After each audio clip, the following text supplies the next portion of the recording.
How to log into your Snapchat account on a computer or a web browser in Android. Hello and welcome back to Official Help Desk.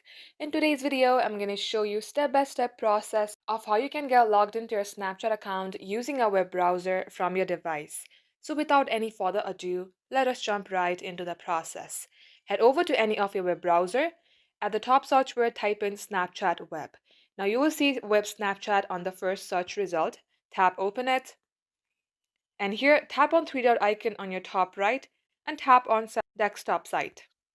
As you do so, it will ask you for your credentials. Here, simply type in your username or email address and tap on to next. At the next page, type in your password and tap on to next again. If your credentials are correct, you will get logged into your Snapchat account, and that is how you can do it.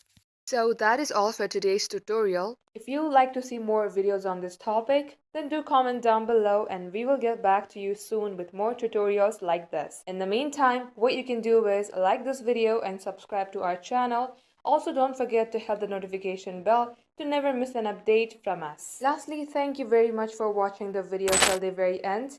We will catch you up in our next upload.